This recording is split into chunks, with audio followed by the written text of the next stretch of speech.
Well, welcome to the Debt Matters podcast, where we help Canadians find solutions to their debt with licensed insolvency trustees from across Canada. I'm Wayne Kay, and in today's show, we're going to be talking about how to cope with all the financial stress that we're dealing with. Gas prices, mortgages, just generally how to make ends meet. You know, it's hard to even save any money. What do you do?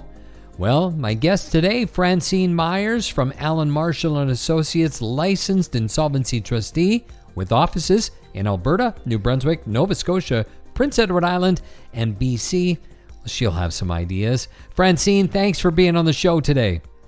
Oh, you're welcome, Wayne. Nice to be here. Well, we got an interesting discussion about financial stress, and what are you seeing right now through your office and through I guess research? How are Canadians doing when it comes to financial stress? So this is a very different time that I've ever seen. And I went through I've been doing this for a long time, and I went through, the recession in the late 80s into the early 90s. This is very different. We're seeing people who have, a good income, who aren't even making ends meet and having to go to the food bank to supplement for their grocery bill. We're seeing people putting their utilities on a credit card because they can't pay the power bill. We've seen such an increase in prices for things that we all have to use, gas and groceries and what have you, that I think it's caught us all off guard. I know it caught me off guard. The last 6 months have been a bit of a whirlwind. And with the rise in interest rates, which means that payments on debt is rising as well, I think everybody's pretty much squeezed and at their rope's end. It's not good. It's not good what we're seeing as a country. And you can see, you can kind of see how things keep going up. We get these different taxes that are added in. Our gas price goes up. Gas price affects the grocery stores. It's just this vicious circle. And then we all have to have, there's a lot of cost of living raises that are going on as people are companies are trying to retain people because they can't find workers. And so with everything that's going up and up, it's this upward spiral that we are seeing from everywhere, right from the taxes to the gas to the having to pay people more, which means then we have to charge more. And it's like, how is this going to end? How are we going to stop it? And it's funny because that's what I was kind of thinking the other day. I was like, where is this going? Like, when is this going to end? When are we going to have a little bit of relief? And honestly, Wayne, I don't know. I have no idea. Mm-hmm. It's a scary time, and that's for sure. I don't even know where to even start with this. Well, here's what I was kind of thought we might want to kind of discuss, right?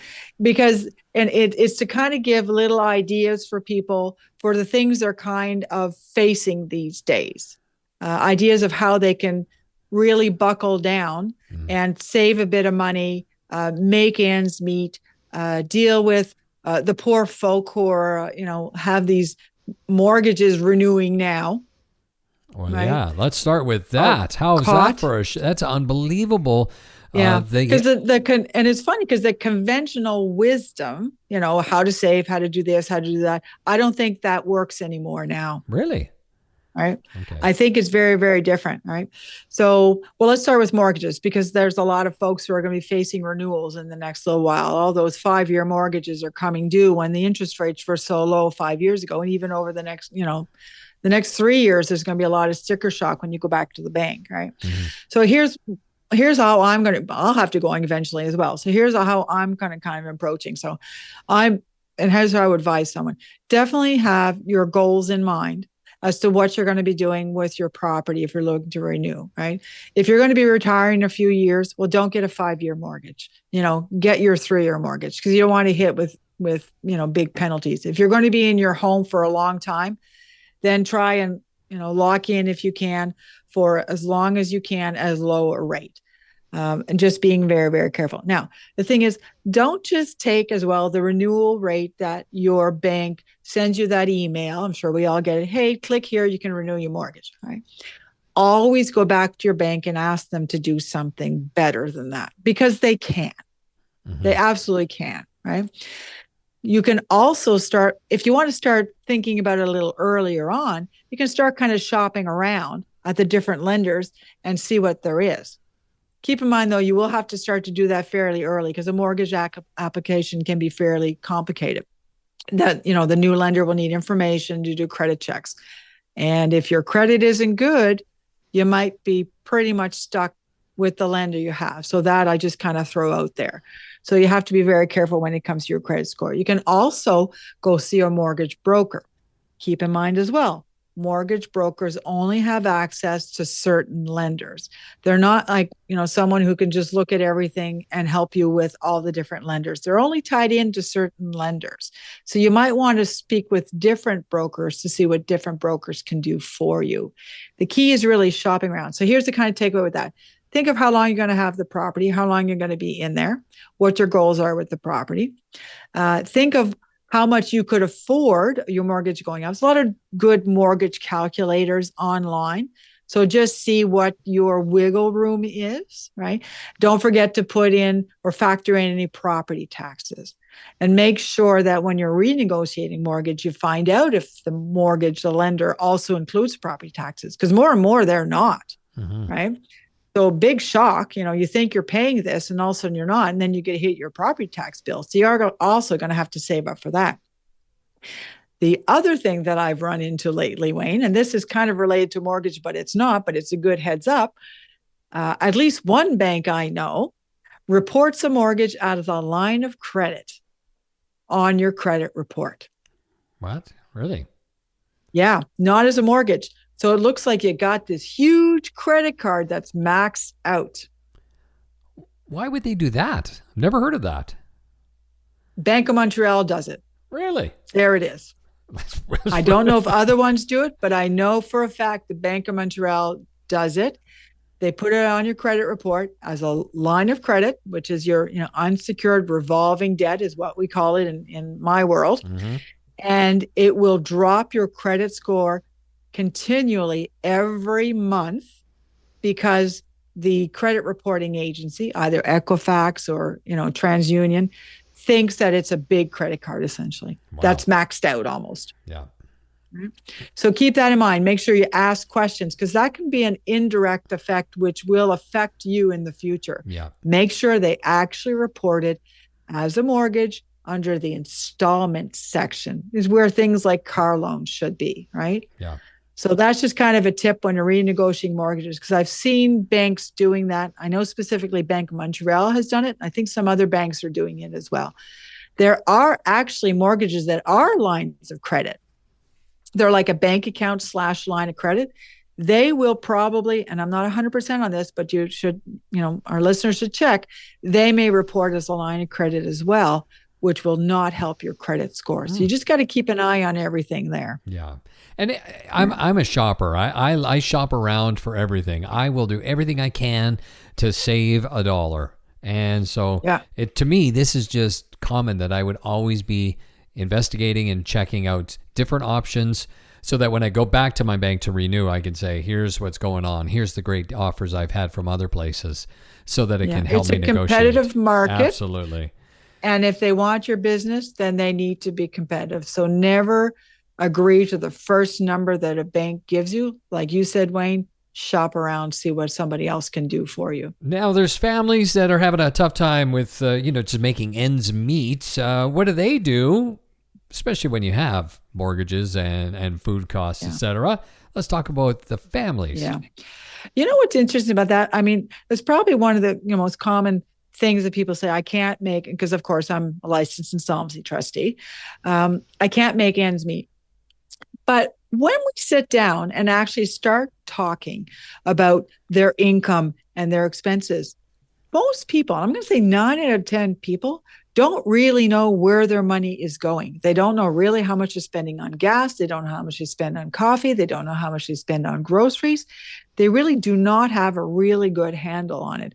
And some of the numbers we come up with, which is really interesting, at the end of working on their budget, they're showing like a $300 surplus. Wow. I know. And I said, this can't be. Nobody has extra money at the end of the month. They don't know where things are going. They have no idea. So I can't stress enough right now, right, is to actually sit down, go through a bank statement, see where your money is going, because you will probably find there's those sneaky little expenses that you're not thinking about that maybe you may not need either, or you could cut back on, which are really making it hard to live. Things like some streaming services. You signed up for something, right? Or I'll go through people's bank statements with them and we'll try and work on their budgets again. And I say, well, what's that? And they're like, geez, I don't know. Yeah. Oh, I've heard of that. Yeah, that's amazing to me. I don't know what that might have been in. Did I sign up for that? Right. Wow. And they're not sure where it's going. And when they go back, it's a reoccurring, let's say $10 payment. And then you have another reoccurring $10 payment. And then you have something else for $20 that you may not even use anymore. These old subscriptions that you have. So I always say to people, make sure you go through, kind of do like a payment audit, see what's going out. Okay. Right. See if it's reasonable, see it's realistic, and then go down and kind of decide what you want to keep, what you don't want to keep. You're probably going to find at least $200 a month of things that you're spending on that you shouldn't be. Well, shouldn't be, don't even care about anymore. That's going out, that you could be in your pocket for something else. It's like when you have power, hydro, electricity in your home, and it's like that white electricity, they call it, that there's a little light that's always on that, is 25 cents a day. Mm-hmm. Well, you multiply that, 10 times over, and then you multiply that through the whole month. And you're like, gee, I could just unplug this and I wouldn't have that cost. So that's what it is. It's not necessarily the large items that people are having problems with these days. It's all these other little spending that we're not paying attention to that we could actually pare out, and it would really help a lot. So 100% go through, see where your money is going, right? 5 times, probably, like my wife and I love to go for lunch. Well, you can't go for lunch now for less than $50. It's $50 for the two of us to go for lunch, and that's having water. I know. So I go out for lunch 5 times. That's $250 out of my account. And so there you go. There's your challenge. You look at how many times you've gone out for lunch or brought in takeout because everybody's busy. So that's a great one. Here's the hard thing too, right? You can't make those little things, going out with your wife. It's a pleasure, right? It's a time where the both of you go out, you spend time together, but it's getting to the point where you have to start making decisions and priorities. And maybe it's not every week, maybe it's every second week. Right. Or maybe you just go out for a nice, long, lingering, coffee and stare in each other's eyes instead. Right? We just did it as a challenge. Like just this last month, we just said, no takeout, no restaurants for 1 month. And it was, there's a couple of times where we felt like, I kind of feel like we should go out, but we didn't. But just it's a little challenge that we like to do every once in a while. But that was a big one. I couldn't believe how much money I was spending by doing what you're saying, following along, tracking it down, and how much money I was eating out. So that's one way to save money. Is there other ideas that you have? People are having tough times making ends meet. They just can never seem to save money. What do they do? Okay, so you know what? There's another good question, right? Little things like, and these things you wouldn't even think of. All right, so here's one tip that I've heard about, thinking how people are saving money. All right. You know how they have all these different series these days. And of course, they put them all on the different subscriptions. Yes. So if you want to watch something, you have to have Paramount. If you want to watch something else, you got to have Crave. If you've got to watch something else, you got to have Netflix. All right. So they never put them on the same, or Prime, or whatever it is. These great shows, they never put them on the same subscription. They put them on all different subscriptions so that you have to get them, right? So one thing that I've heard, especially young people are doing this, which I think is brilliant. They get Crave, let's say for a month, they binge that series, and then they cancel Crave. Okay, I kid you not. Yeah. I've heard And then let's say there's something on Paramount they want to watch. So they, get Paramount for a month, they binge that series, and then it's gone. Right. Yeah. And they are starting to do that. So if you're looking at, some of these are fairly pricey. Yes. The other way to sometimes reduce costs, if it's like Disney, parents want Disney and they're not going to binge that for a month and, let it go because the kids want Disney, and it's a great subscription. And there's lots of things you can watch on it. Sometimes if you pay yearly rather than by the month, you save money. Mm-hmm. Right? That happens as well. Here's another thing. Don't drive as fast. Okay. There you go. Fine. Wayne, not talking to you, right? But really. No, I totally get it. I'm on the highway. I've started doing this to try and save gas because gas is crazy, right? I'm on the highway. I'm doing the speed limit, or I have to confess, sometimes under the speed limit, right? And I got to tell you, people are blowing by me in SUVs and pickups, and I'm thinking, oh my God. Yeah. How much gas is that? So you know what? Going down to just driving the speed limit, which is probably hard for a lot of us because a lot of us are usually 10 above, right? Mm-hmm. Just going to speed limit or a little bit under, you would be absolutely amazed as well how much money is going to save. The same thing with a very simple thing is don't take off like a bat out of you-know-what after your light turns green. Yeah. Slowly accelerate. That takes an awful lot of gas, right? Just be very careful. Don't walk on your brakes and then, start quickly. These are things that are bringing down your gas bill. So it's not, again, the big things that are really hurting people. These days, everything costs more, right? So what we're going to have to do, I think, is just little savings here and there that are going to add up. So instead of death by 1,000 cuts, it really does come back to a penny saved is a penny earned. Right. Yeah. A lot of people as well are not using or getting out of cable because they can do the streaming services, either using the Apple sticks, the Fire sticks, the Roku, whatever else there is. I'm not sure. You buy those one time, you've got access to this, you get a few of the channels you enjoy, and all of a sudden, just using your internet, your prices have gone down quite a bit. Well, so there's a lot of way that too. people kind of shave that as well. Yeah, I know. Also, look at your the phone that you have not used. A lot of people have a house phone that they have not touched forever because everybody has a cell phone. So there's another quick little idea. And as you keep adding all these things on, for all the people who are listening who are like, oh, okay, yeah, no, this all makes perfect sense, and I would like to buy a home one day. Is there any hope?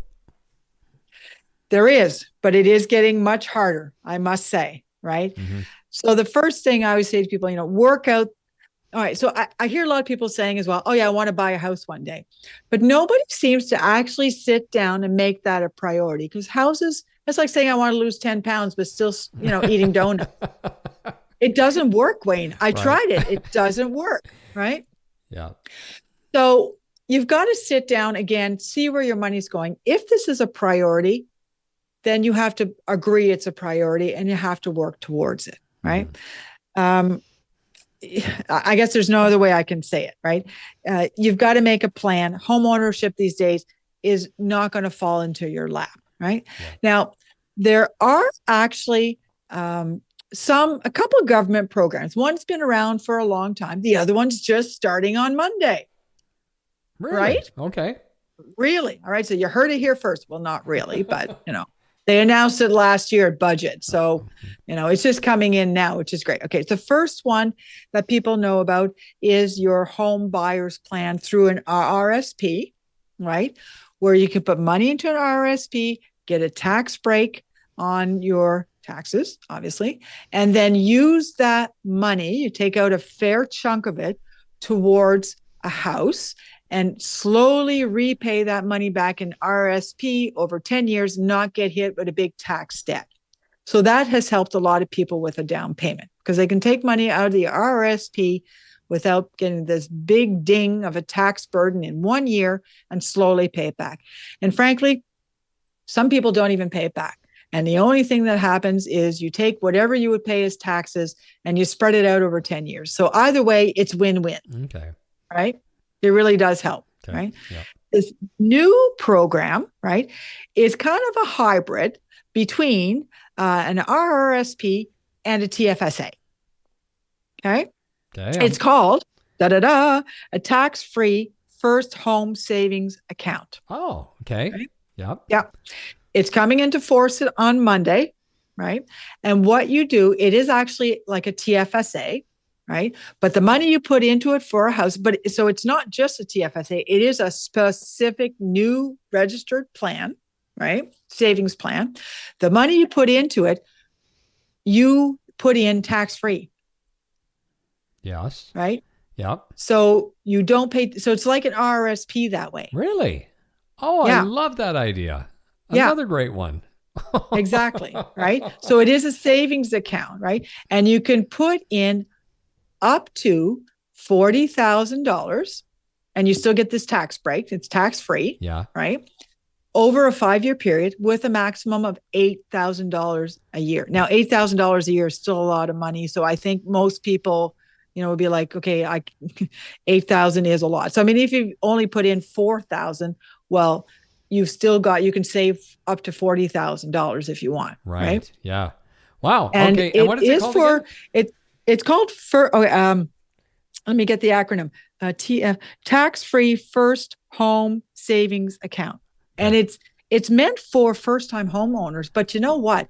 If you haven't owned a home in 4 years, you can start using this as well. Oh, Francyne, I don't know where you come up with all this great information. We've run out of time. Yet again, we could just talk for like an hour without any problem at all. I love what you had to share. Give us your final advice for the people who are feeling just so stressed out on how to cope. They're anxious about everything. What's your final words of advice for us?